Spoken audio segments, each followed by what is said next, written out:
like it could have turned into a 3 hour. So Yeah, no kidding. we'll see what we can get into. I'm gonna preface this conversation. This is a black eye, so the camera is gonna probably pick it up. Kids at school, people are like, "What's wrong with you? You know, you look like you have big bags under your eyes." I got hit in training decently hard, so I train mixed martial arts. I don't know if you're aware or anything, but yeah, it's a passion of mine. So even with that, the body gets brought up nonstop, whether it's diet, health, fitness, you know what I mean, injuries. Yeah, absolutely. And that was one of the coolest topics that I want to pick your brain into, was the plasma Sure. spinning. Yeah. So is it plasma spinning, or is, because I've heard a lot about it. You listen to Rogan, you hear those guys talk about it, and you hear like Kobe Bryant got it done. You hear all the big stars get it done. They get the injections. Sure. And what is that injection, and what is that all about? So something is called platelet-rich plasma. Okay. So what you do is you take someone's blood and you spin it in a centrifuge spinning machine, and then you draw out the platelet-rich portion. So the blood will separate when you spin it. It creates a gravitational force and separates things by density. So the platelet-rich portion will be on the top part, and you'll extract that. And the platelets and the plasma contain growth factors, and those can be used in certain instances to help regenerate tendons, muscle, and help with inflammation in joints. So what's been studied specifically the most, and we know works, is tendinopathy. So if you have like a repetitive tendon injury, specifically the one that's been studied the most is we call lateral epicondylitis, or the outside of the elbow. Oh, that's exactly what I'm dealing with. So that one there has been studied. If patients want a one shot and that'll give some improvement, that one's been studied the most, and we know that'll work. The concept as to recovering a tendon or a type of connective tissue should hold for other tendons, and there's some evidence for Achilles tendon and other tendons. You might need more than one treatment. The thinking is that these connective tissues don't have a good blood supply, like they're not very vascular. So the platelet-rich plasma, the platelets, is when you cut yourself. That's all right. Just don't worry about that stuff. Okay, keep going. When you cut yourself, the platelets migrate there to help stimulate the repair of tissue. So what is it? What is it, if you don't mind me asking? I'm pretty layman. I love the medical health field. Yeah. It's like a passion of mine, like researching stuff. But Totally, I gotta start the convo by saying I'm such a layman in this stuff. So what's a platelet exactly? Okay, so your blood has different cells in them. So in a nutshell, platelets are sort of what when you cut yourself and when something forms a scab, think of that as think of platelets as the cells that sort of migrate to the area of damage or injury and they to help form a clot. Yeah, okay. Exactly. So when we use a platelet-rich plasma for something, we take it. We take those platelet-rich, the platelet-rich plasma, blood, part of the blood, and then you can use it on, say, a tendon, and in repeated treatments, it might help stimulate collagen synthesis. So collagen is this protein that sort of gives structure inside of a connective tissue, like a ligament, for example, or a tendon, for example. Okay. One of the things that actually it also works well in is for patients that have arthritis. It has it seems to have an anti-inflammatory effect on the joint. So typically if somebody has arthritis, they'll go to a doctor and they'll inject cortisone. Okay, so cortisone is a steroid, and it mops up inflammation, but it actually accelerates the breakdown of the joint. So there's been some studies published showing that, it actually thins the cartilage down. And part of that is probably because, while it turns off inflammation, it probably turns off things in the joint that help to preserve the joint and build up the joint as well. Gotcha. So platelet-rich plasma, has some anti-inflammatory molecules in it, and we call anti-protease molecules. So things that will mop up the things that destroy the joint inside. So for somebody with an arthritic joint, somebody with a connective tissue injury, it can be useful. So you see athletes using it. I think the next step, and I could certainly talk a lot about this and some really exciting, interesting things that are being done, is using actual stem cells.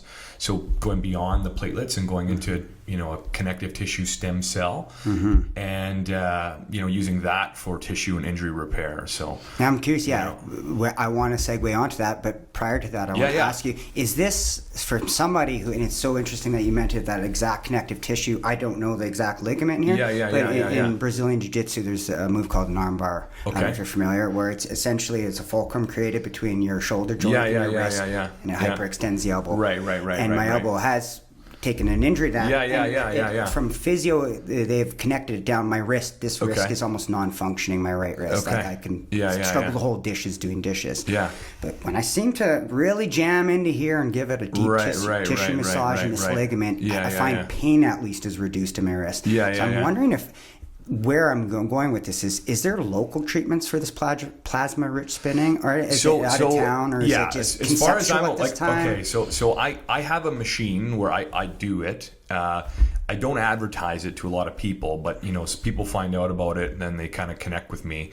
So usually it's people where, like, let's say they want to try to see if they can avoid a joint replacement surgery, or they've got a sore shoulder and they've tried everything, so they think, and and they want to try to see if they can at least maintain their level of function, or an athlete who hey, his Achilles tendons they're just not doing well or whatnot, right? So they've contacted me, and I have a machine where I can you take your blood, you put it in the machine, you spin it, you take the plasma, and you do the injection. So, now, when you say take blood, from the research I heard about it, it was like gallons. That was like the ones, maybe they're doing like super rich injections? Or is it, so how much blood are we talking here? If you take about 15 mils, which is not a lot of blood, it's like, that much blood. If you take 15 mils, you can probably get a yield of anywhere between 3 on the low end to 5 or 6 cc's on the higher end. That would be like cc's protocol. Would be like, now I see once again, layman's terms, cubic centimeters, so milliliters. It's like just in a syringe, it would be like maybe less than an inch on a syringe, or like maybe 5 centimeters. It would be like, it'd be like that, so you'd go from a volume of that to like, a volume of like, like that. So you would lose about 60% for anyone, listening. It's not seeing exactly. Yeah. Okay, so that's how much you would use in your procedure. Like, say you're doing. Let's say I was doing somebody's knee, right? Let's say I was doing so I've had it done on myself, my own knee. So I've had for the people listening, I've had 4 knee surgeries. And I wanted sports injury related. Yeah. So going back to 2009, I was playing some field football, and ground was a little rough, and I didn't have probably enough sugar in my blood from not eating most of the day, and non-contact ACL and meniscus injury. Fast forward a few years, had to get one surgery and then a few others and a scope, and now I'm here, but I'm feeling great, and if I ever have any issues, I get the PRP done. So that's that's the name for plasma rich. PRP is just a short for platelet rich plasma. Platelet rich plasma. Gotcha. Yeah. Okay. So now you were segueing to stem cells, and that's where I'm also equally as curious, because listening to, once again, back to a Rogan podcast, but Mel Gibson was on there, and he was talking about his father. I actually know where they treat. I went to Panama to that lab where they treated Gibson's dad. Interesting. So his name is Dr. Reardon, who runs that Stem Cell Institute in Panama, and they're actually really cool people down there. So when I was in Panama, I want to say 3 years ago now, Reardon sent his scientists to take me for a tour of their lab and their facility and stuff like that, and they're doing some cool things down there. But I could totally talk about some cool things for. Well, that's what I'm wondering. That's like how they almost seem like, if you had the right amount of money, say you're willing to drop like $60,000, like it almost sounds like it's put his 91 father back 10 years at least, or 15. Like you said, his full cognitive abilities came back, sexual function, So I obviously, I don't know Gibson's dad's case, but what I can say is, the magic might be in the stem cell itself or also in the growth factors that the stem cell produces. Okay, so when you have a cell and you put it in a certain environment, it expresses certain proteins, certain genes, certain things, and they might help to tell other cells to act like younger cells, to sort of wake up and to be more youthful again, for my interest in stem cells goes to tissue regeneration. So,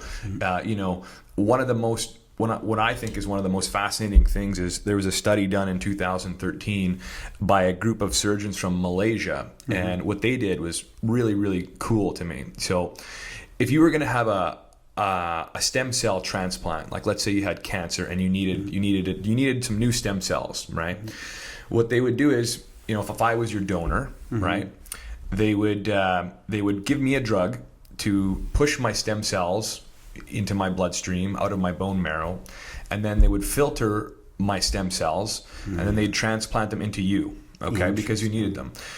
Now, instead of transplanting my cells into you, why couldn't we transplant my cells back into me where I needed an injury repaired? Right. So in Malaysia, they used this concept. So what they did was they took people with stage 4 arthritis. Okay. So arthritis right before someone is going to get a joint replacement. And they stimulated the surface of the joint. So they kind of made some little holes called a microfracture. Okay. And then they injected stem cells once a month for 14 total injections. And after a year, coupled with a physiotherapy protocol, they found that they actually reversed stage 4 arthritis back to about a stage 2.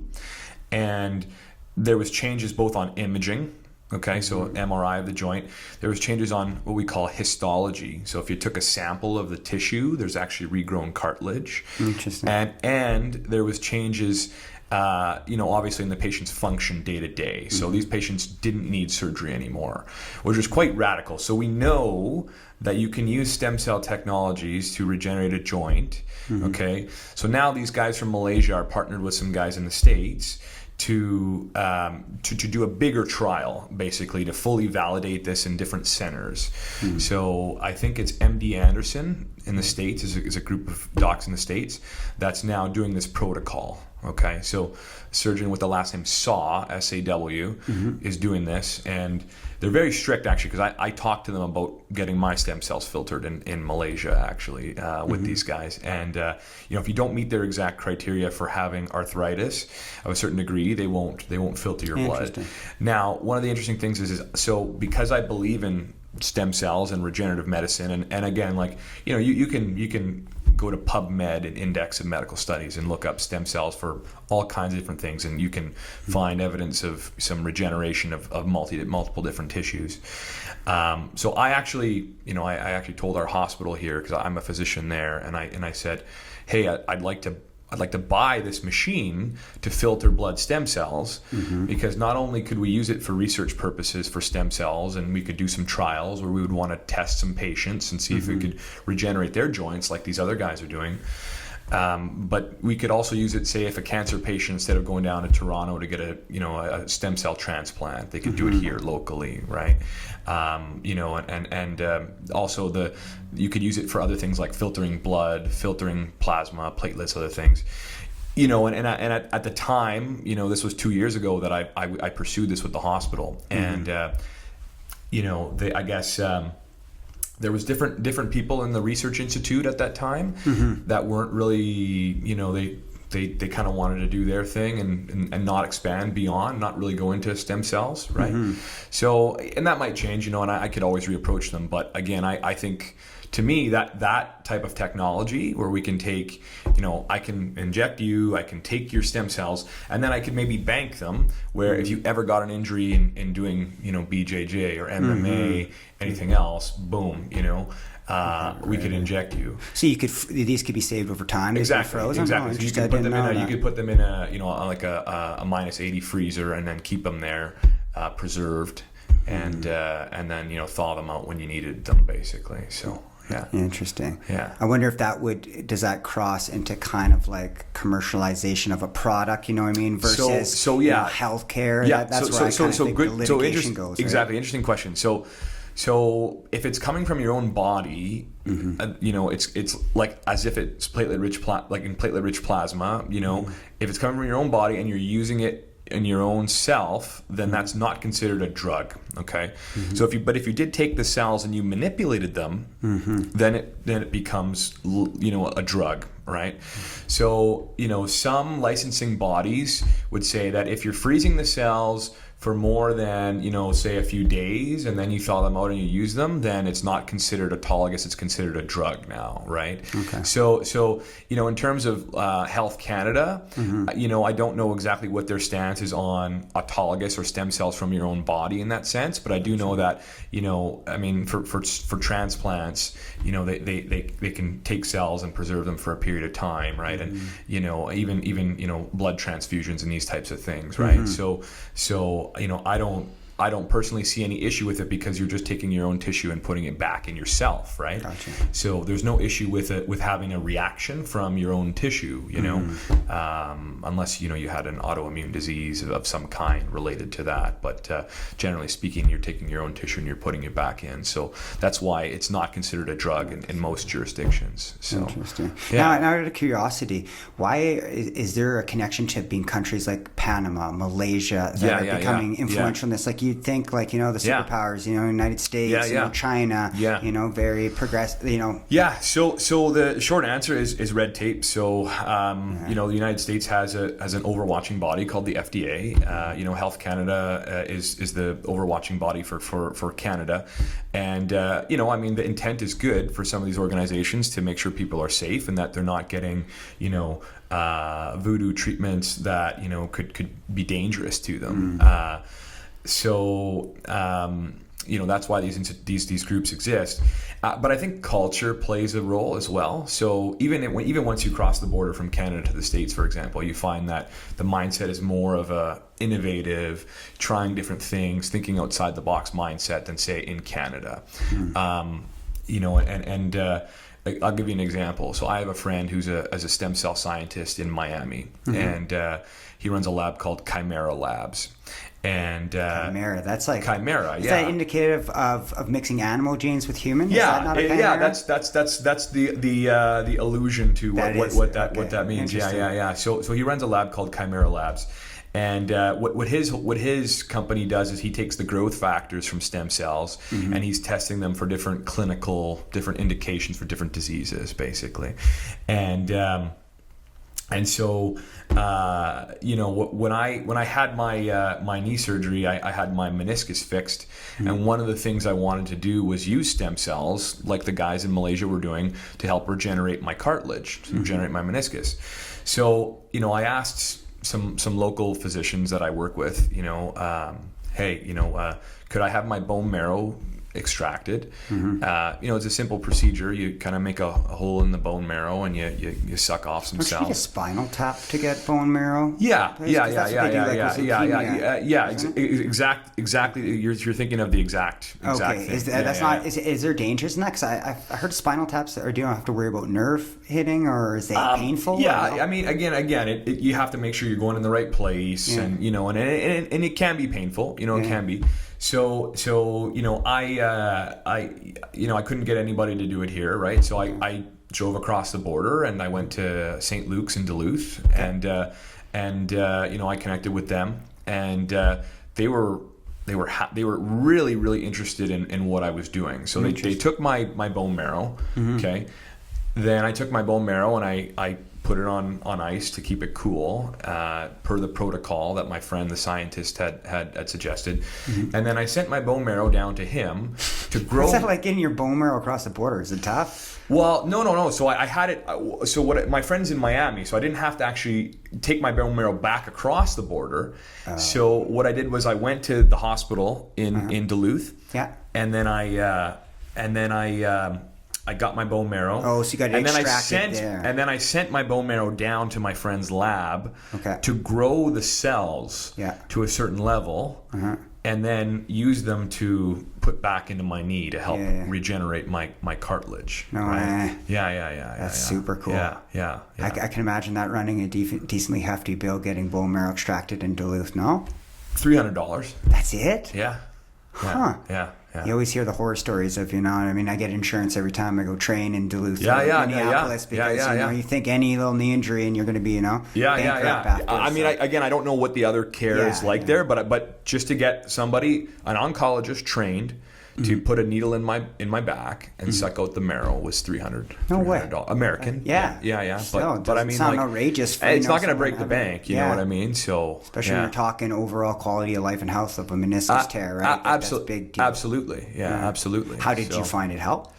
Yeah. I mean, I was pretty fresh after the surgery, you know, so I was still coming through the point in time where, I was going to continue to get better. But I mean, like, with the platelet-rich plasma, I found it makes my knee feel fantastic, you know, and I think it's the anti-inflammatory effect.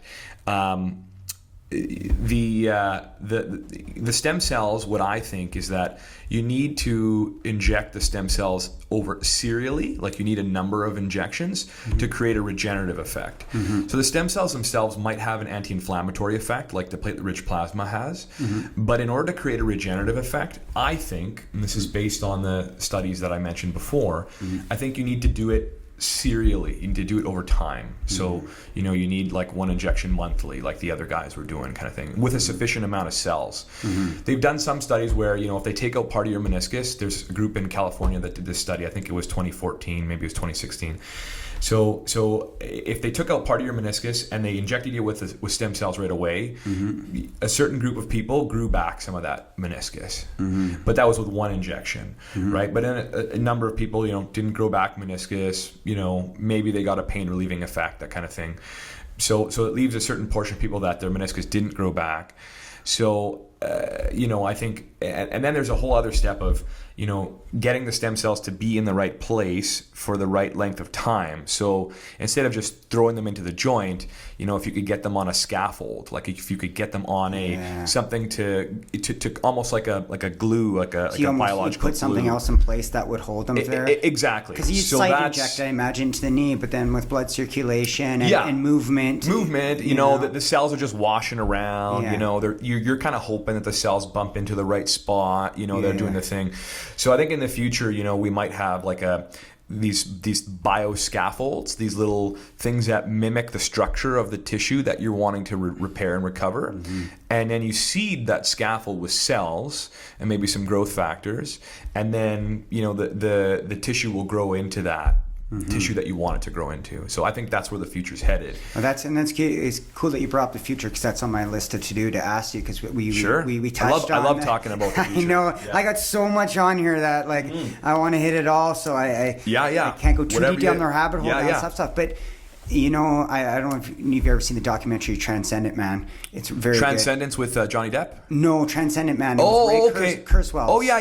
Actually, I was at a conference with Kurzweil. No way. Yeah. Singularity University. I've been to a few of their events, actually. Very cool. And he talks about nanotech a lot and biotech. Yeah. And we were talking about it on the phone, how kind of like tech has infiltrated everywhere in our lives. Yeah. And I imagine I've been pondering a lot. Like, I'm sure tech has affected medicine a lot, you know, with machinery and, you know, ultrasound and, you know, various things that have affected our overall health. However, tech and the body, like, you know, the emergence together. Is that where the future is going? Is that what some people think? What does it look like with tech in the future with the body? Well, I think we live in a remarkable time. I think if there's any time to be alive, it's either now or in the future. I think that, you know, the discoveries and developments for medical science are really just scratching the surface and really just getting started. So just to put things into perspective, you know, year 2001, it was the Human Genome Project. The Human Genome, I think it cost about $100 million to sequence the first human genome, and now they're talking about $100 whole genome sequencing, right? So, if you think about Moore's law, right? The processing power improves exponentially with and the cost decline exponentially. Yes. You're far exceeding that with the ability to sequence the human genome. So, if you could imagine now we can uncover all of that genetic data, in a person for very cheaply, and then we can study different diseases at a way more cost-effective scale than we ever could. So that's a curious question I'd want to interject right there. So right then and now, you hear everyone doing 23andMe, that kind of stuff. Is there anywhere, a lab where I could pay money at this point in time, say, map my genome for me, and tell me, do I have precursors to Alzheimer's? Do I have cancer in my genes? Is that a possibility at this time?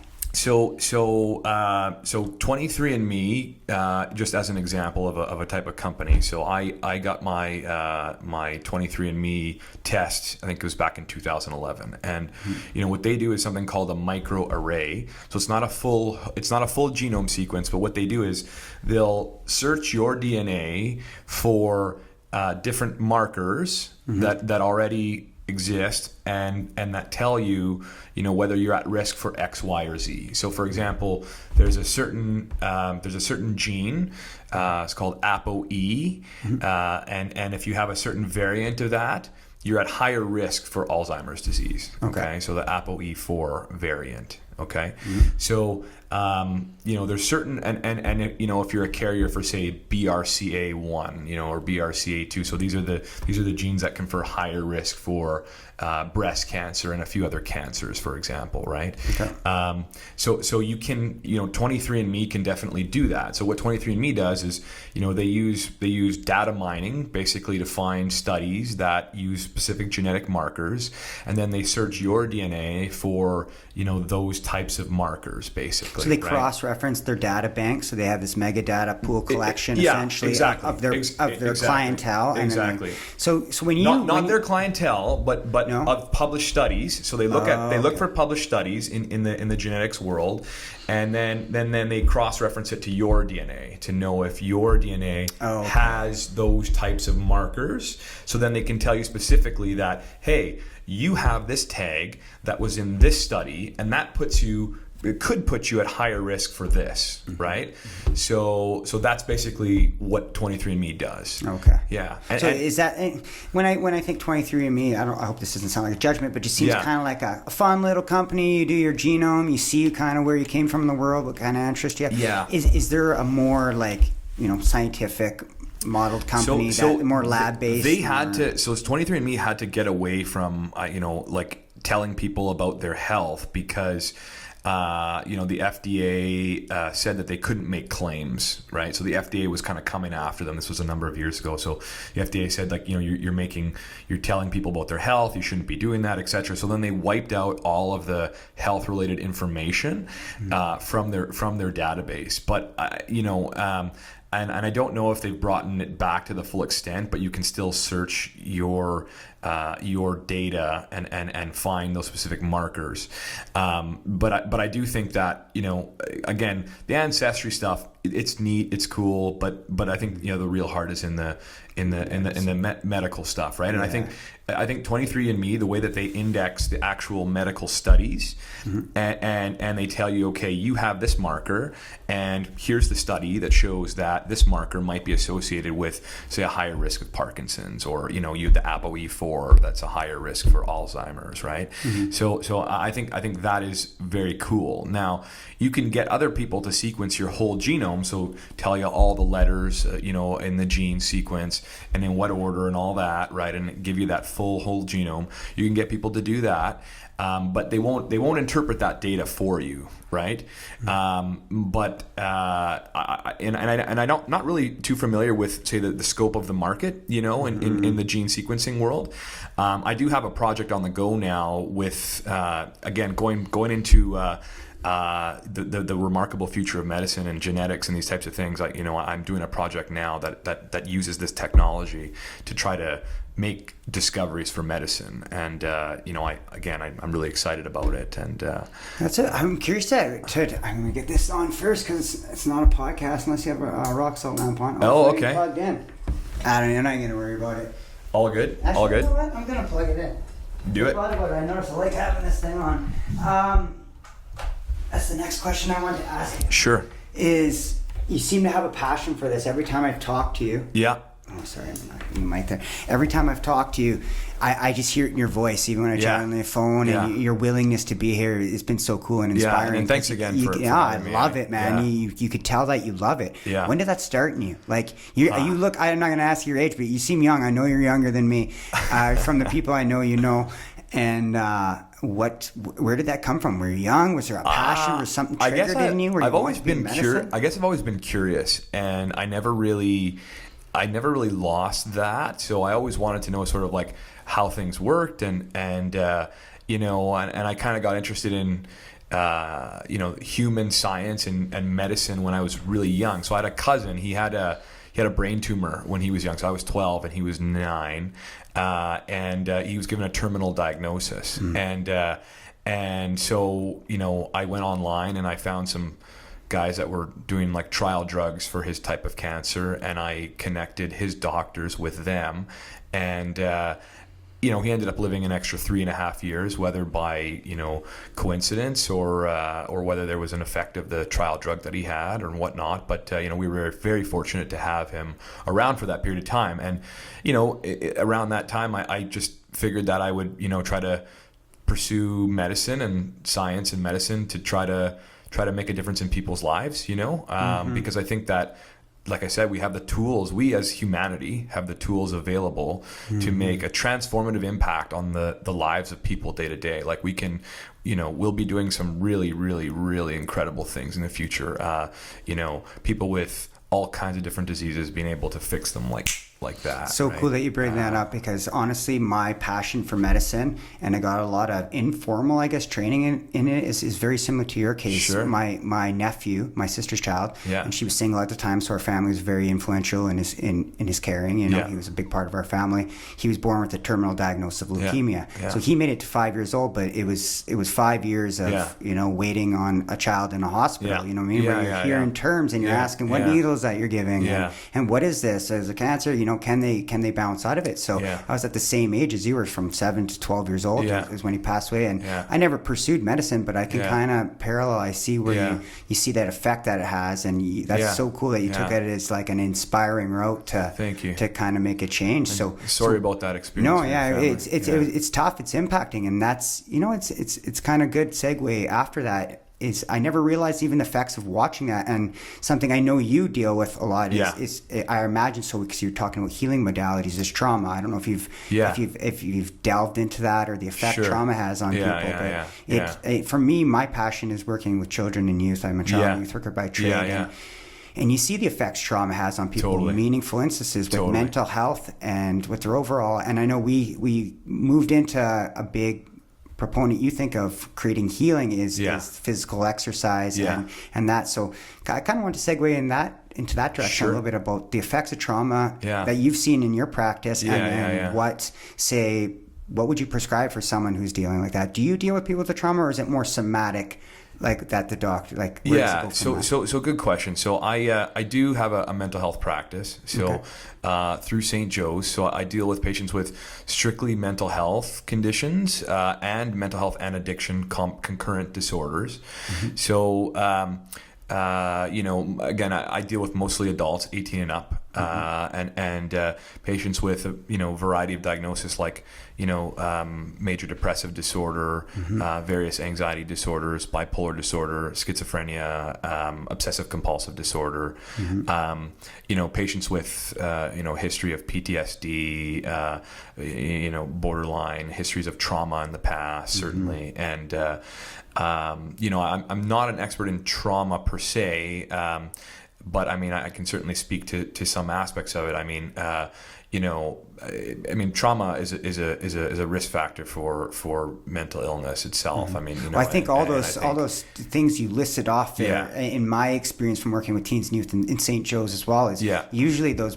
And I'm not a doctor or a mental health psychologist by any means, so if I say anything stupid, let me know. No, it's all good. But it almost seems like the depression, the anxiety, bipolar, whatever they're dealing with, usually connects. Like even the schizophrenia. Some people might have schizophrenia, I've noticed, their whole life, and maybe it doesn't show up. And some people, drop a tab of acid at 14 years old, and when they're hitting puberty, or they have a significant life event. So this comes back to sort of conceptual models of mental illness, and I think that there's a we call it a diathesis stress model. So if you put people in a stressful situation, things will happen inside their body. They'll produce more cortisol. They'll produce more adrenaline. And then that segues into things like gene expression, right? So someone like me, for example, if you put me in a really stressful situation, I might develop obsessive compulsive disorder and anxiety, right? Just as an example, someone like yourself, maybe you're a guy who's going to go on to develop bipolar disorder, or you're going to maybe develop major depressive disorder. Maybe you're going to develop irritable bowel. These different manifestations of stress, right? So I think that's one component, and I think then there's also a neurodevelopmental component. So if you look at certain mental illnesses, you find that some of them kind of come on in late adolescence, early adulthood, sort of around that 20-year-old range. And I think some of that has to do with the maturation of the brain. So the brain matures in such a way that allows some of these things to manifest themselves. So I think trauma and stressful experiences, shape the brain in certain ways, and then that allows some of these, we call them pathologies, these diagnoses, these illnesses, to manifest themselves, to come forward, right? So I think both the trauma, the stress component, and the development of the brain, sort of intermingle, and each person's genes are unique. So again, going back to our discussion of the DNA and that type of thing. So one of the studies that I'm doing now is we're taking brains of people that died with, as an example, obsessive compulsive disorder, and we're looking at the genes. The genes are like the cookbook, for all the things that go on in your body. We're looking at the genes in the brain tissue. We're looking at the gene expression, so what genes are turned on, and then the proteins. So the biological molecules that are sort of making things happen. Can I stop you for one quick second? When I see gene, I see that DNA double helix, right? Yeah. So when you say gene turned on, what does that mean exactly? Because in that gene, I thought the whole gene's turning everything on. I thought it's like a soup at once, kind of, that's hot boiling. So in every cell, there's only certain things that need to be happening, right? Okay. And so there's genes that are turned on, that are being expressed. So there's the gene is the code for the protein, okay, right? So the classic example is if you drink milk, there's a molecule called lactose, and then there's an enzyme called lactase that that breaks it down, right? So in order to break down lactose, you need lactase, the enzyme. So you need to have the recipe inside your genes. So you need the gene for the lactase enzyme, and there's different genes that code for different things in your body, basically different things that go on. So and in each cell might not express all of your genes at one time, right? So in a brain of somebody that has OCD, when they've gone through a trauma or a stressful event, and they go on to show signs of OCD, it might be because they're expressing certain genes that, say, you and I might not be expressing, right? Gotcha. So the mystery is, what are these brains doing? you know. And I think the exciting part about medicine today is we're going to find out what are these brains of people with mental illnesses doing, and then we can create new therapies for them, right? So I think therapies in mental health, like drugs, for example, you know, in the last 50 years, there really hasn't been a revolution of new therapies. They've sort of been tweaking of the same thing, right? So you have one class of drugs, and then you tweak them slightly, right?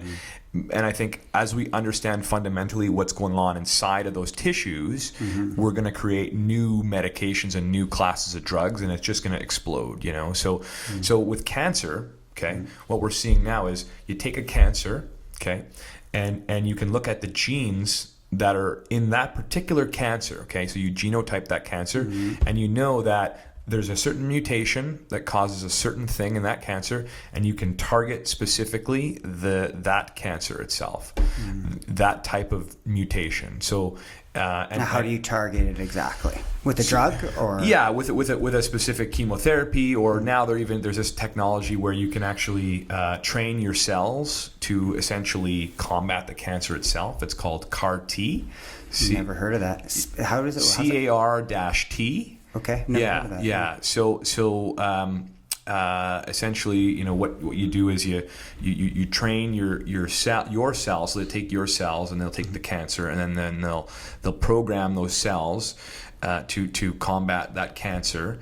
And you know, they're studying it in different types of cancers, and then you know, the indications will eventually expand into different types of cancers. But so I think, again, we're going to be able to do even more revolutionary things with these types of technology. That's what the types of technology. I have to look at my sheet because I can't remember it from the top of my head. But no worries. Transcranial magnetics. Yes.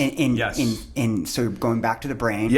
And you're talking about some new developing modalities that are talking about. Explain it to me. It almost seemed like the way I understood it is like a pathway is overuse, and it's like kind of reducing that pathway, or I could be way off. Yeah. So I guess the simple way to describe it is, you know, the brain is in some way in an electrical machine. You know, there's circuits that are firing, that are, you know, being turned on, and some that are being suppressed and turned off. And you know, you can use a magnet to stimulate electrical fields. Okay, so in like scientific physics terms, that's called Faraday's principle of electromagnetics. So you take this electromagnet, okay, and then you can stimulate certain circuits, so you can kind of try to turn them on, activate them so that they're firing more, and you can send an inhibitory impulse to try to turn them off or turn them down. So and we found that you know, if you stimulate certain areas of the brain for a certain period of time, over a period of time, we can improve patients with treatment-resistant depression, just as an example. So if you have depression that you've tried, you know, different medications and different modalities, hasn't gotten better, you know, we can now stimulate an area of the brain, and again, over time, you know, a significant percentage of the patients improve with that. Interesting. Yeah. Back to because I think it's very pertinent to this city, because I think it's a growing trend. I don't know if it may be because I'm in the field of it, you know, and we're both in the field of working with you know, mental health disorders. They appear to be, you know, just in correlation to the drug use in the city. It's like I have friends who are police, and they just say like it's a different city than it was 4 years ago, 100%. And it's all correlated, right? The mental health, you know, the traumas that people are going through to the drug use. So say, what would you, and maybe helpful with my field too, what would you prescribe to someone? Say, I know, and it's a pretty vast question because all these disorders are so varying different, whether it's depression, bipolar, whatever. But what's a general kind of like, I guess, program people could be put on, whether it's, you know, diet coupled with exercise, coupled with medication? Like, would you do you give in your outpatient work people kind of a scaffolding that they can go through, or is it all just I guess individual? The question you're asking to maybe, you know, put it in a concrete way, and word it slightly differently, is there a transdiagnostic prescription? You know, is there something that, you know, regardless of what diagnosis, will help improve your mental health and well-being? And the answer is yes. So you know, I effectively sort of write on a prescription pad for all the people that most of the patients that come in my door, if they can do some form of exercise, we know that for, say, for example, depression, anxiety, that'll be helpful, right? So if they can do some form of exercise, aerobic, strength, there's evidence for both now, and as much as somebody's able to be comfortable with, ideally, if they could do 30 minutes a day, 5 days a week, but they could do some form of exercise, okay? If they could, spend time socializing or connecting with other people, those things are important. Having a support system, social connection is important. If they can, incorporate some sort of stress reduction, whether that's a deep breathing practice, whether that's yoga, whether that's meditation. So if they can do that.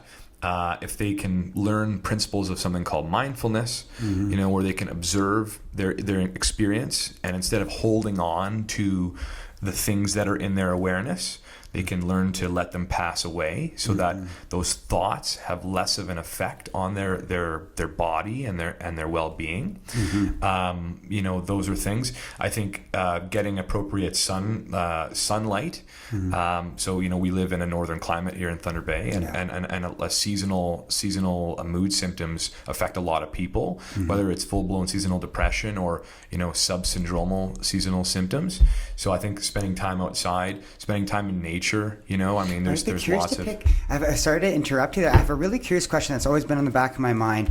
Of living in Thunder Bay, when 8 months of the year you walk out the door, and I don't know, maybe our bodies have evolved over time where it doesn't have that negative effect, but just like the shiver ratio, that tensity that you feel every time you leave your house in Thunder Bay, exactly. and it's just like.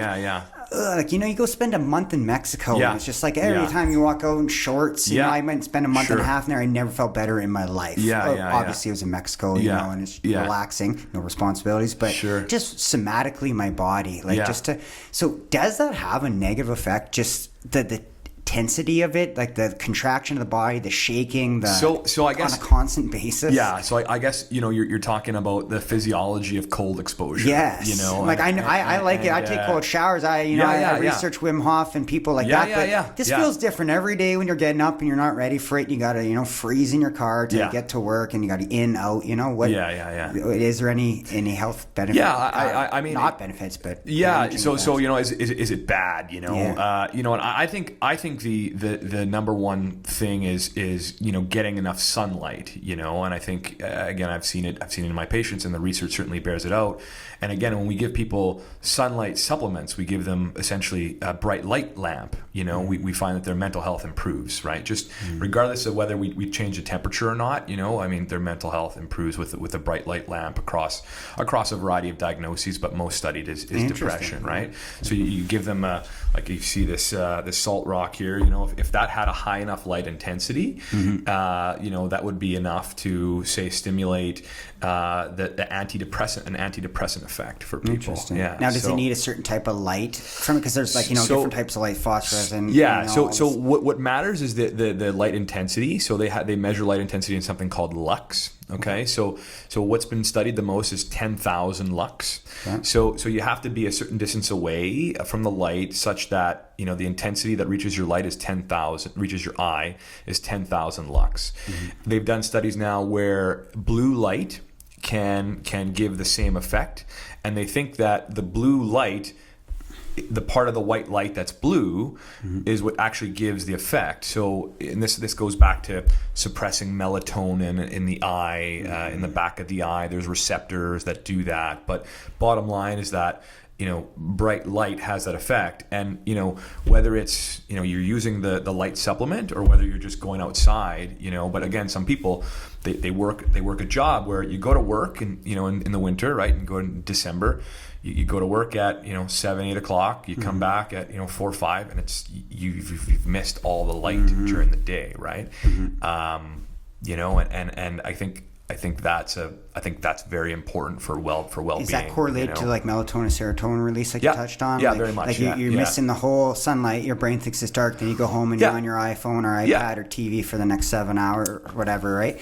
Yeah, so what happens is when you get up in the morning and your body's exposed to light, it suppresses the production of melatonin. So you have a normal sleep-wake cycle, a circadian rhythm, and the light exposure tells your body to stop making melatonin. Okay, so if anybody's listening to this and they've ever done shift work and they felt groggy or felt irritable or that type of thing, their body is still making melatonin at night, and they feel irritable. So one of the sort of hacks that I've tried myself and other people maybe listening have tried, or they might be interested in trying, is using a bright light supplement before the shift. Then you can suppress your melatonin production and feel good through that shift and not feel as irritable, right? So and it's something that I've done that's worked well for me. I don't do well with shifts and late nights and that, and a lot of my colleagues have to do that, and some people use that as a little hack too. That's interesting. I've done shift work before, and it's tricky. That and even when I've respect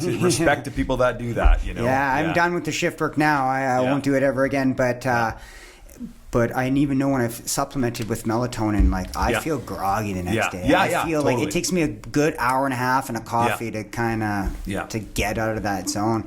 That was a cool overarching kind of not diagnosis, but just treatment, I guess, model of what people can do. But going further than that, like back into that a little bit, though, we're talking about the effects of these experiences and how people react, whether it's anxiety, they had some traumatic event, and maybe they're anxious for, and their body reacted anxiously to that. So now in all those situations for us for life, anxiety comes up. I know there's a big, and we talked about this loosely too, treatments coming up now with utilizing drugs through psychedelics.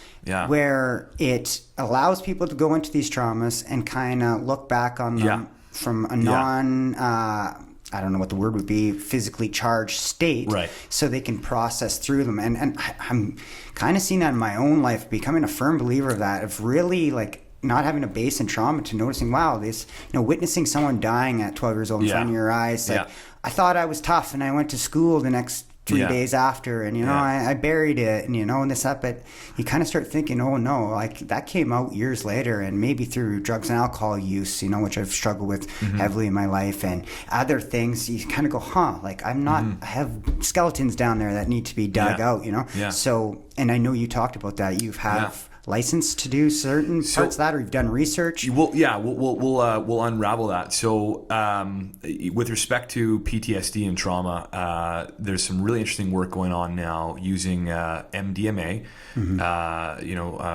sometimes known as a party drug called ecstasy. Okay, and if they've given it to patients with PTSD, so veterans or other individuals with PTSD, and they combine that with a psychotherapy session where, and this is an extended psychotherapy session where people are able to go very deep and process these experiences and these traumas, in a very deep and a cathartic, in a very relieving way, and they find that after one of these sessions, and these sessions are, in some cases 8 hours long, okay, so an extensive session, sometimes they even get a booster dose of the MDMA, that the symptoms of PTSD in these patients goes way down, and it stays down for up to a year afterwards. So it's very profound. So it can, it's like, as in the same way that a trauma can rewire your brain for an extended period of time. One of these, good experiences, this MDMA assisted psychotherapy can reduce your anxiety level, your symptoms of PTSD dramatically for an extended period of time. So I went to a conference called Psychedelic Science in just outside of San Francisco, in 2017. It's by the MAPS Association, Multidisciplinary Association of Psychedelic Studies. Wow. And very, very, very, very cool group of people, very, very interesting work. And so there's a lot of work to actually legalize MDMA for the therapeutic use in patients with PTSD. And by 2021 is their goal, that MDMA is going to be legalized for this. And I think that's one very exciting avenue of using psychedelics for healing properties.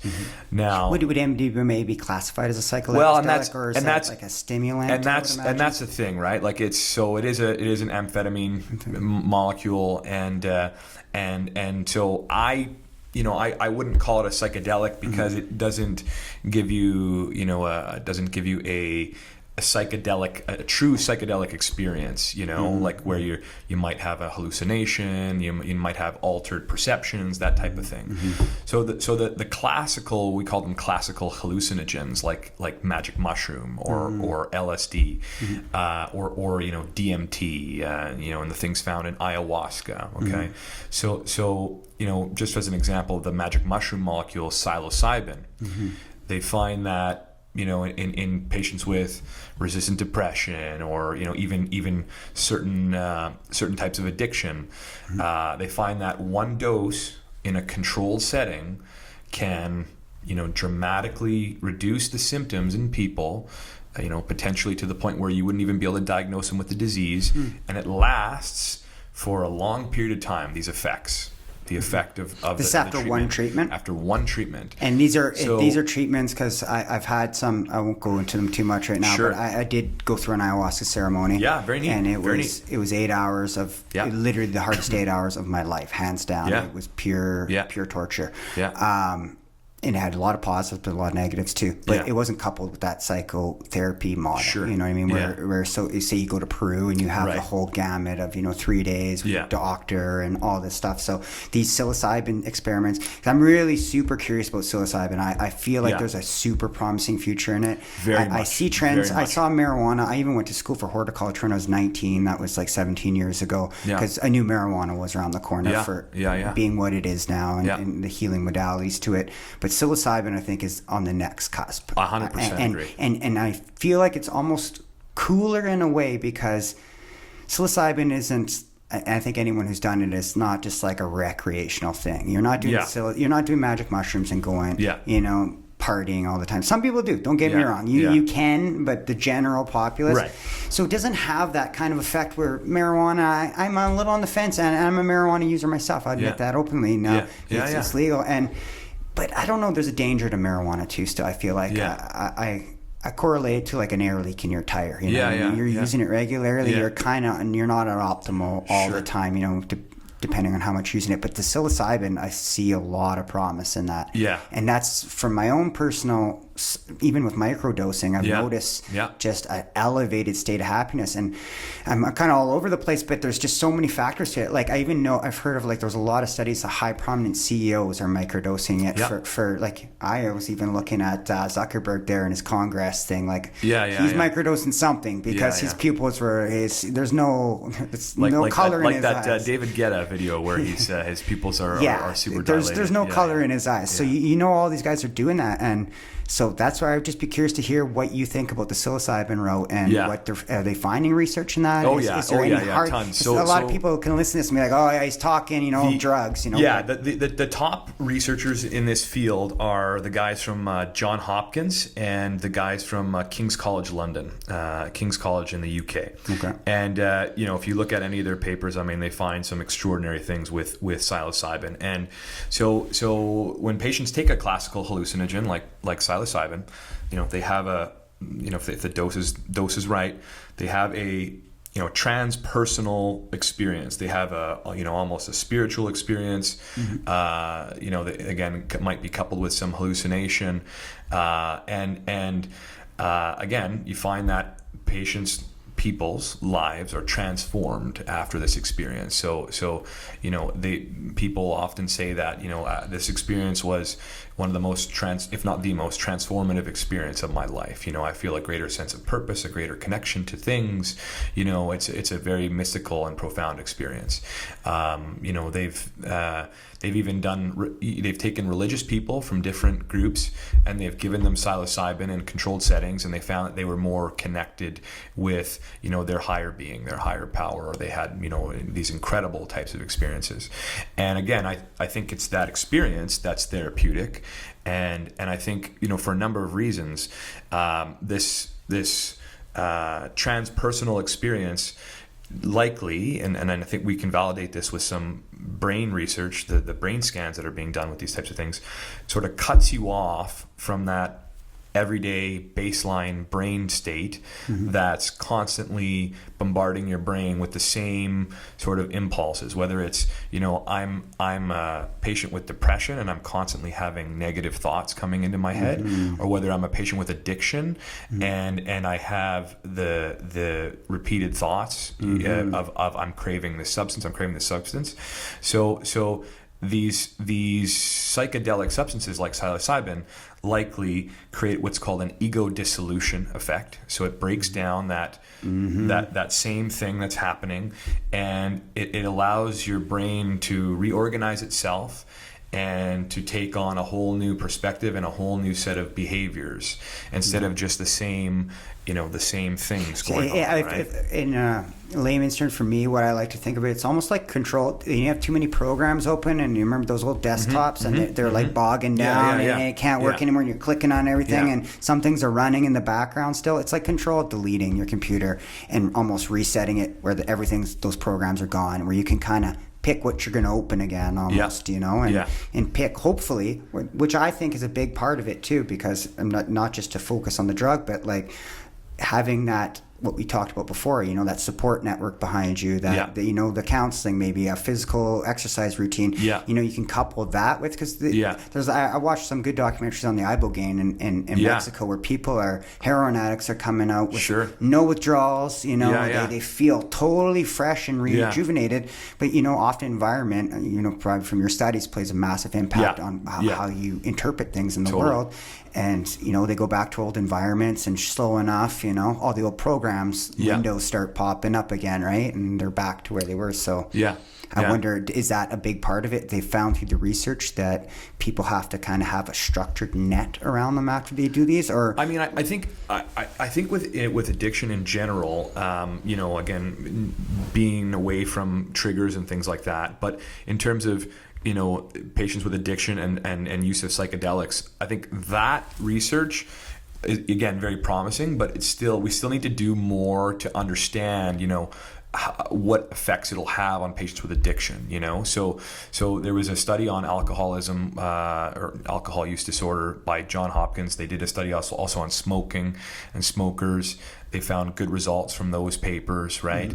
I don't know how much has really been done. I know there's some, again, with ayahuasca and ibogaine and some of these other substances for opioid use disorder. I haven't seen as much with psilocybin and LSD and those types with opioid use disorder, but I would expect some of the results to be similar. I mean, you get people from a set pattern of behavior, and you sort of separate that repeated pattern of behavior in their brain. You give them this transpersonal experience. Their brain rewires, and then they can more easily go about a different path, so to speak, right? I think that the more research being done on this is going to be fascinating. I tried to do a study here with a derivative of LSD.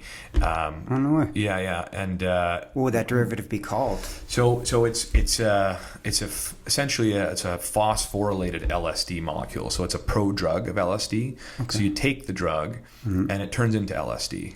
When your liver metabolizes it turns into LSD. Okay. So what I wanted to do is I wanted to do a microdosing study, because I think that, again, we see this with some studies, that psychedelic substances like LSD they weaken strong connections in the brain, and then they enhance weaker connections in the brain. So it should make you more creative if that's the case, right?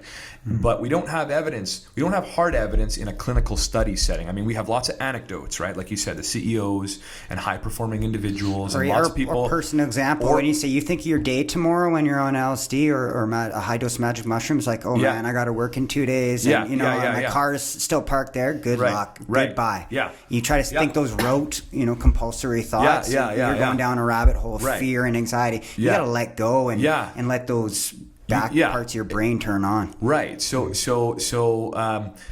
microdosing, again, you don't have that hallucinogenic experience. So you have 1/10 of the dose, and we think that might be enough to stimulate some benefits to everyday life. So it might raise your mood a bit. It might improve your processing ability, and it might make you more creative. And there hasn't been the guys in King's College London are doing a study on this. MAPS is funding it, partially at least, and they're looking at whether microdosing of LSD can help with this with a game called Go.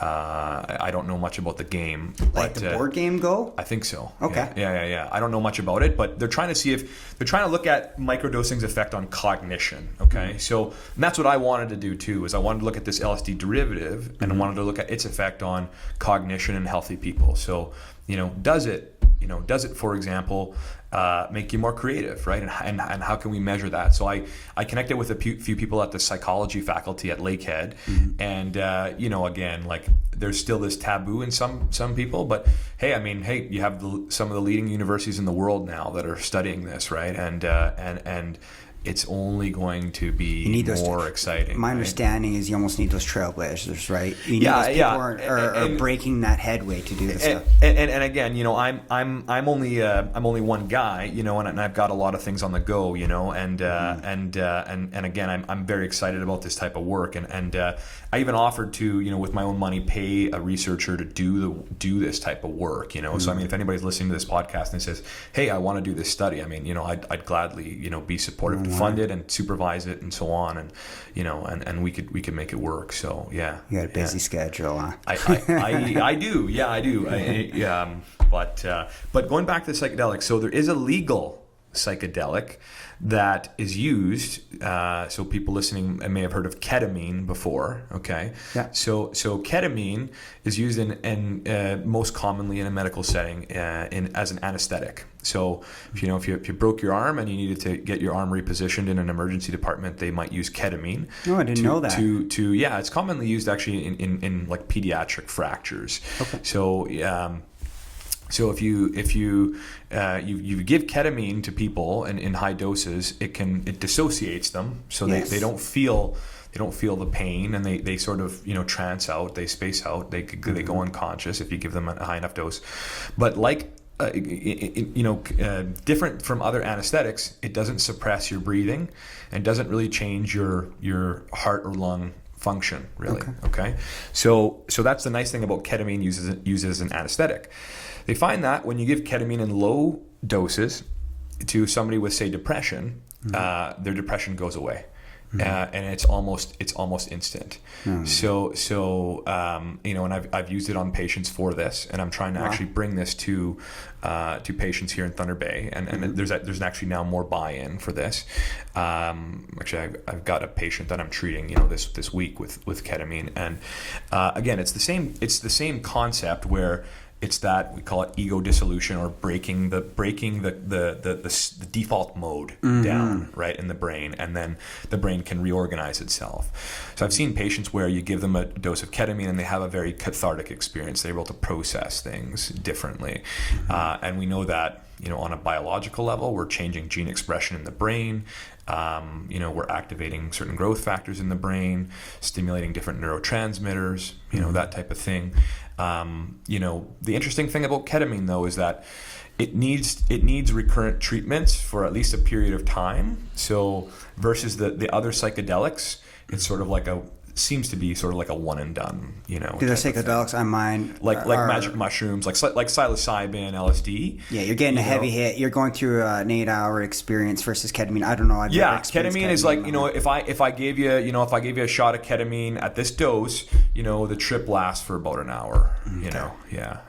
Interesting. Yeah, and it's not really like a full trip. It's sort of like, you're dissociated. You do have you're in an altered state. You're in a trance, but you're not fully in a psychedelic world. If you do it in higher doses, you can, but the research shows that you don't even need to get a full trance, a full, I guess. We call it I guess other people call it the K-hole. Yes, it's in the party scene. That's the K-hole, dissociative effect. Right, but you do get, at the low dose ketamine protocol, you do have a dissociative effect. And it's just not to the extent that you would call it a full, say, psychedelic experience. But you still get a profound therapeutic effect from it. Like most drugs and most therapies and most things that help with depression take time to rewire and change the brain. Somehow ketamine is able to fix it like that. Interesting. Now, I heard about modalities using this in Mexico with ketamine and MDMA, and they did it in a family clinical counseling setting. Have you heard? Is that, we're talking about traumas and getting people out of it. Have you seen that connection here in Canada or in the States? Not in Canada, but in the States. So when I went to the Psychedelic Science conference, I went to a full day session on use of ketamine in therapy. So there's a gentleman by the last name of Wolfson. He wrote a book called The Ketamine Papers. Beautiful, long book exploring the history, the pharmacology, the therapeutic use of ketamine in a variety of settings. And there were some trailblazers, I think it was back in the 80s, that used ketamine for therapeutic use, and they coupled it with psychotherapy. So what he does in his practice, this Dr. Wolfson, is he does ketamine-assisted psychotherapy. So in the same way that you would do an MDMA-assisted psychotherapy session, he would do a ketamine-assisted psychotherapy session. And he actually uses oral ketamine. So he has a pharmacy basically compound a lozenge of ketamine at a certain level. And, patients come in, they come to his office, and then they have this therapeutic interaction, and they go into a full K-hole, and they're able to process some deep things, deep experiences. And they have some really remarkable transformations. And actually, Dr. Wolfson brought some of his patients that were able to share some of the experiences, and everyone from high-powered CEO to all people from different walks of life were patients that were represented in this group, and they all had some really transformative experiences. So it's remarkable to see that, and again, going to the future, I think this type of thing will really revolutionize mental health. Well, and also with mental health, I've heard some studies say the microdosing is really reversing Alzheimer's. Like, those pathways that are underformed, or I don't know, those maybe neurons that aren't firing, it's making connections, old connections rebuild. I've heard some of that, like lion's mane, mushroom, and psychedelics in low dose. They've loosely started studying. I don't know if you've heard anything about that. So, I was kind of curious about Alzheimer's. So microdosing for Alzheimer's, I haven't heard of, but so we know that, in some ways, psychedelics probably do improve neurogenesis. So they improve the growth of new brain tissue. And they find that, hey, if you took a brain of somebody who's 90 without Alzheimer's, they have more growth of brain tissue. Somebody with Alzheimer's, they don't have enough neurogenesis. So, possibly are these substances improving neurogenesis, and is that how they're improving, Alzheimer's? Hard to say, but possibly. I haven't seen an actual study on, say, psychedelics and microdosing in an Alzheimer's patient. Again, I would imagine that, if they already have, Alzheimer's dementia, a psychedelic substance might be distressing for them, if it's given in a full dose. Microdosing maybe, Yes. right? Yeah. Again, I haven't seen literature enough to say. Literature yet, huh? Lion's mane, I've seen some small studies in some settings to say that it might improve memory. I don't know by which mechanism, but again, going back to studying the biology of these things, I think that, there's lots of different things that might have potential to, improve the brain and improve Alzheimer's, and we're seeing that now with different therapies and different modalities. So I think there's only more exciting things to come with this type of thing. So, Time will tell, huh? yeah. Very cool. Yeah. Future medicine. I know we touched on transcranial, but anything else you see around the corner? I love thinking of futuristic ideas. Yeah. So I love it too, right? I love it. I love it too. Interesting. What that might look like with the cross merging of technology in the body. Do you see technology entering the body? 100%. Very soon. Yeah. It's pretty much a given. I think things like real-time monitoring, where you might be able to implant yourself with a chip that might be able to monitor your blood in real time, where it might know if you're about to have a heart attack before you even have one, things like that, right? Like, so, heart attack, you have a plaque in the arteries that ruptures, so in the arteries of the heart itself. And there might be a signal that's expressed, say hours before that even happens, where you could probably maybe pop a couple aspirin hours before it happens, and you could prevent that from happening, right? So I think these types of things, like real time monitoring, real time detection, implantable devices, gene editing, I think is going to be phenomenal. That's a big one. But that one, I think there's going to be a lot of red tape there. But I even look at everyone's rocking Fitbits these days, right? Yeah. And I'm like, when is that thing going to get to the level where it's exactly like you described, like saying, like, I don't know technical terms, but platelets are low, or there's your blood pressure, your blood sugar. So now with blood sugar, you can have a monitor where you kind of you stick it on yourself and it syncs to your phone. So this is called I think it's the Libra device, and basically it can give you continuous real-time glucose monitoring. And for patients with, say, type 1 diabetes, you can combine that with an insulin pump that gives you continuous. It's like you have an artificial pancreas, the organ that replaces it, right? So I think organogenesis, so being able to use stem cells and growing organs, I think will be a revolutionary thing. Again, combining that type of technology with 3D printing, using robotics for surgeries, I think will be. And I mean, you're already seeing it now. There's a robot called the Da Vinci robot, where, say, somebody is in a war in Afghanistan, and we're connected over the internet. I could actually do surgery on that person. Very right? Cool. So you're seeing that. I think genetic diagnosis, genetic testing, and really fundamentally finding out what's the biology, what's the actual root cause of these types of things, and then creating a target therapy to that specific biological change. So I think you're going to start to see that. We live in a remarkable time. Regenerative medicine, like being able to regenerate things, and then actually one of my favorites that we didn't even touch on is reversing aging, all in itself. Interesting. Yeah, you can get into that all you want. I love anything conceptual like that. So like. Just as an example, as our cells divide, our DNA at the ends shortens. The telomeres? Telomeres, exactly, yeah? Exactly. So I actually started a research project where we looked at patients on a certain drug that, if you give it to animals, they live longer and healthier. Humans on the drug seem to get less cancers, less heart disease. Okay, maybe they live a bit longer too. So I wanted to know if, on a cellular level, if this particular drug slows down the shortening of the telomeres. And there's some people that think that if we could extend the telomeres, we could basically extend life, the amount of life and health. Because they're correlated, aren't they? The degeneration of the telomeres and aging, is symbiotic. And it's almost causative in a way. So they found that if you took a mouse, okay, so there was a study done by a group out of Spain. The head researcher's name was Maria Blasco. So if you injected a mouse with a virus that lengthened the telomeres, okay, the mice lived 25% longer and healthier. Okay, if you gave it to an old mouse, so like an old mouse, it would live 12% longer and healthier. Okay. Right? So, I mean, you can only speculate what a shot of that would do in humans. So there's actually a group now that's, again, in a non-US jurisdiction. They're doing a clinical trial where if you have early Alzheimer's, so just the beginning stages, and you want to go there, it's paid for. So you got to get down there, but they'll inject you with the virus to lengthen your telomeres.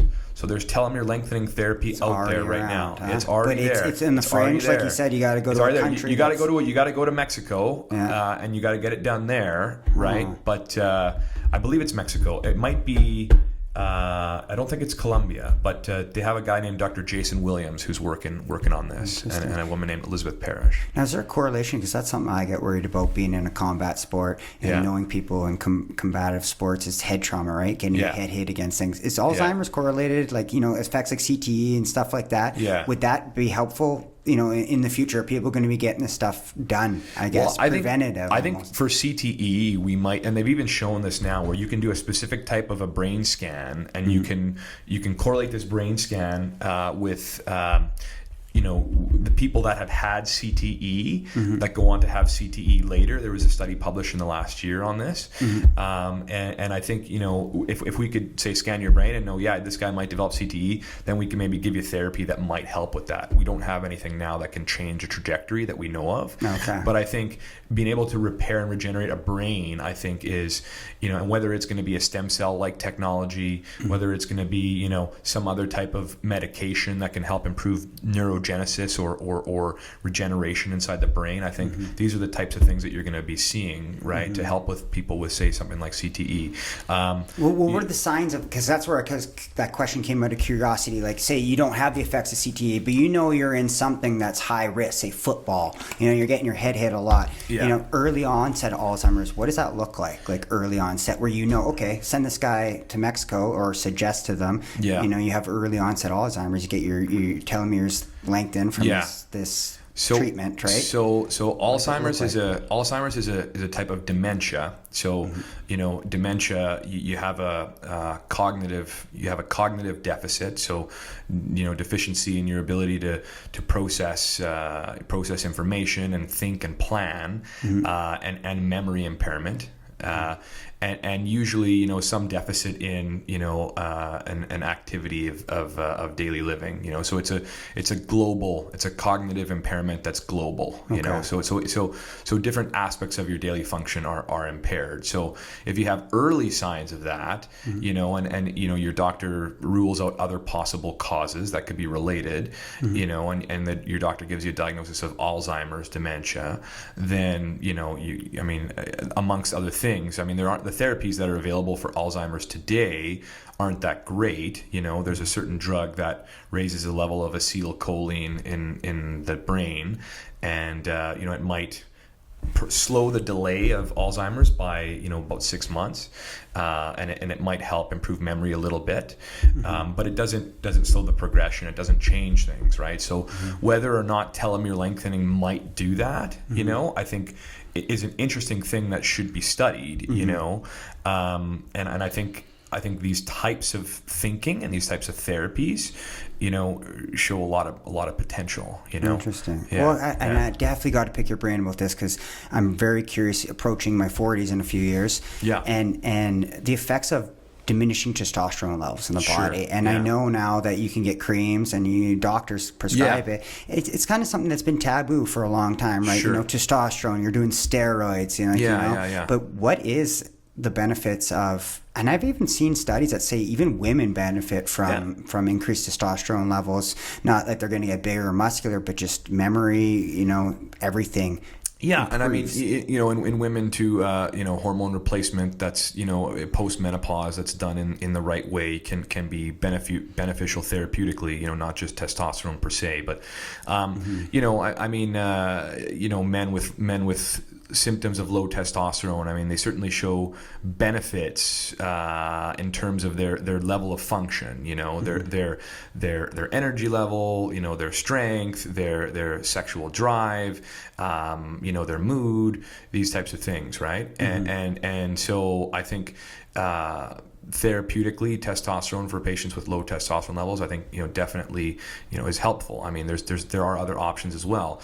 Now, what I think we don't know 100% is, you know, are there negative? What are they? And well, I was going to ask you the biological free lunch. There's none, right? Yeah, exactly. That's a good term. I like it. Biological free lunch. Yeah, because you know you're doing one thing, but again, you know that the testosterone does other things. So does testosterone accelerate the clogging of arteries? You know, and then, you know, does that give you a higher chance of getting a heart attack? And I think that the studies on this are mixed. You know, there's some studies that show that, hey, maybe there isn't an effect, and there's some studies that show that, yeah, there definitely is an effect. And is that dose dependent? You know, like if you're juicing, you know, I mean, like, yeah, there's a difference between getting your levels back to where they should back be to a normal level, and yeah, heightening them. Exactly. And I think, you know, there's testosterone levels in the blood, and then there's, you know, your body has testosterone receptors, you know, so some people might have more testosterone receptors, and that might mean that, you know, you can be well at a lower dose of testosterone than, say, the other guy who might have, you know, less receptors, but you need a higher level to create the same effect, you know. And I think that, you know, we're just really uncovering some of these things. So if I was to start somebody, say, on testosterone replacement, I would discuss with them, you know, about, you know, possible risks of, you know, increased coronary artery events and this type of thing, right? And there's things you can do to monitor for risk factors, yes. Right? Like, you know, blood pressure, you know, and stuff, or? Blood pressure, lipid levels, you know. So we know that, like, certain steroid hormones, they affect the heart. The heart muscle itself, so they can cause the heart muscle to be less responsive, less compliant, you know, less elastic. It creates more collagen, so it makes it stiffer. Okay. So that might explain why people that do a lot of testosterone, you know, bodybuilding, powerlifting, strongman type patients, they have a larger heart muscle, the left ventricle, the chamber that pumps the blood might be larger, and you know, and then that can lead to, you know, diseases and problems later on, like heart failure reaction, and all these different things, right? You know, and you see that a lot of these people that did bodybuilding, you know, in the 80s, and, you know, when there was a huge rampant drugs, and you know, and stills like that, they tended to, you know, die earlier. Like, you know, there's a guy in town that always talks about the bodybuilders dying in their 40s, like, for example, right? You know, from a variety of different conditions. But again, that's what we call supraphysiological, so, like, you know, way above the threshold of a normal person, right? And you know, you compare that to you know, just getting that testosterone into a normal range, right? So there's probably a physiologic difference to that, right? You know, and is there a sweet spot where you might not cause as much pathology, right? And you might be able to get somebody benefit, right? And I think there probably is a balance where, you know, somebody might have to take a slight increase in a risk in some level, but they might get a tremendous benefit in something else, right? So, you know, like, you know, if you have a 1 in 1,000 chance over 10 years of getting a heart attack, that's additional, but you get all these other benefits, like your mood improves, you know, your quality of life improves tremendously. I mean, I think that might be a reasonable trade-off for some people, right? So, you know, it has to be evaluated on what somebody's willing to make that trade-off and how they're willing to do that, right? But yeah, so now I want to pick your brain about you mentioned lipid levels. Taking testosterone increase your lipid levels. Now I asked you about that, and it's curious because I know someone who has access to BPC 157. Yeah, and I've heard from testimonials from people who have site injected it, saved their hands, who have been, you know, lifelong carpenters or have knee issues. They've had massive turnarounds from simple singular use. And now a lipid, right? That's derived from your stomach. So lipids, I mean, like fat particles. They're actually protein molecules that contain lipids or cholesterol inside them. You know, heart clogging of, when you hear clogging of an artery, that's called atherosclerosis. You have the artery over time can get deposits of lipids, or these cholesterol particles, inside, and then when it becomes a plaque. And that plaque ruptures, that's when you can have what's called a heart attack, or you have lack of blood supply to that tissue, right? So lipids are these protein cholesterol molecules. So these protein cholesterols say injected into an injury affected spot. No. So I'm talking about something different. So I'm talking about circulating around your body. You have cholesterol. You have these lipid molecules. Yes. Okay. That can increase your risk of having a heart attack over time, right? So when you're talking about, say, injecting BPC 157, that's a peptide. It's a peptide. It's not a lipid. Yeah. That's where that's my understanding of it. It's a peptide. Yeah. And it's interesting because I've heard some mixed things. So there's some local strongmen and other individuals that have used it. They didn't have as much of a benefit as some people, right? So it's interesting, right? And some other doctors I know who have used BPC 157, and they didn't have as much of a benefit as some people. So again, in the studies that were done, so there haven't been human studies done, at least as far as I've checked, as recently as I've checked the literature.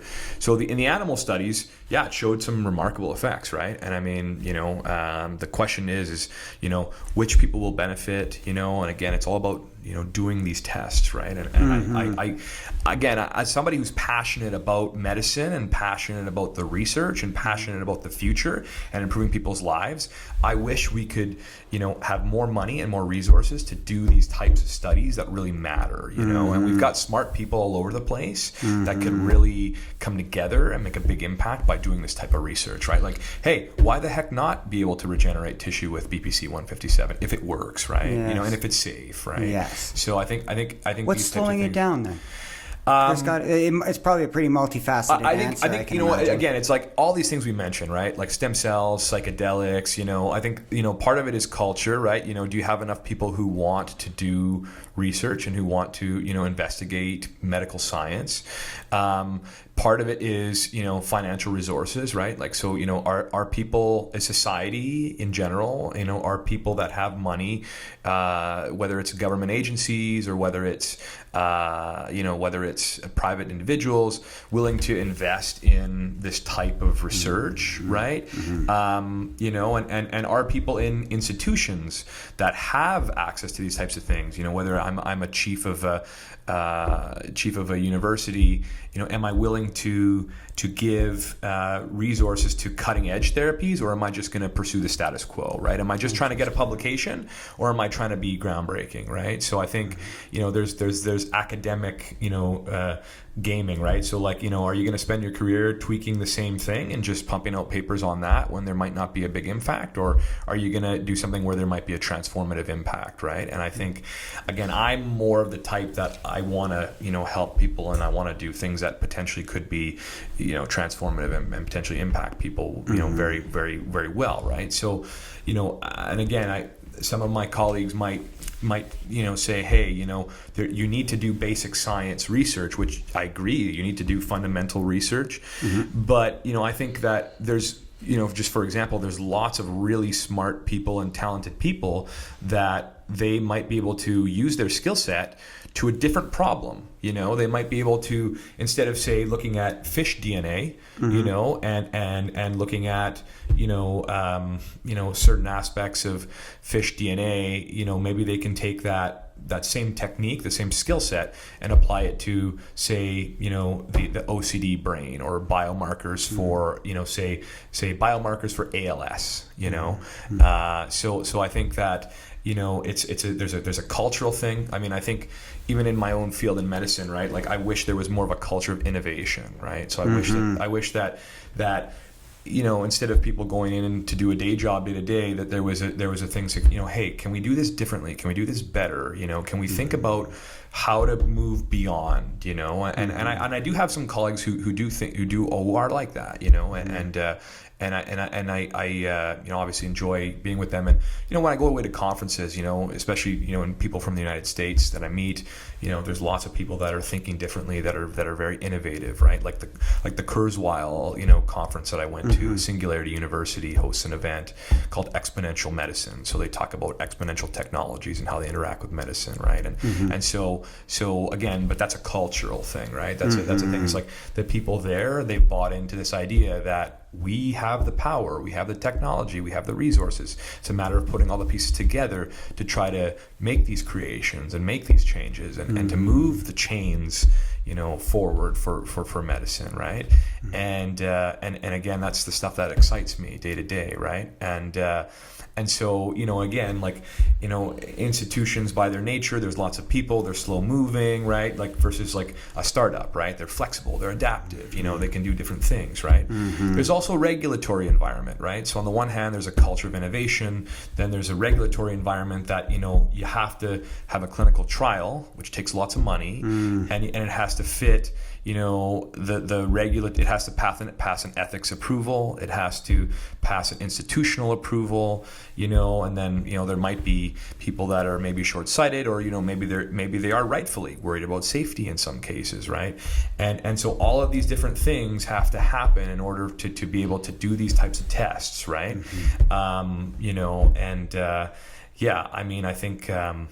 I think we're going to get there. It's just a matter of, how long it's going to take, right? And so.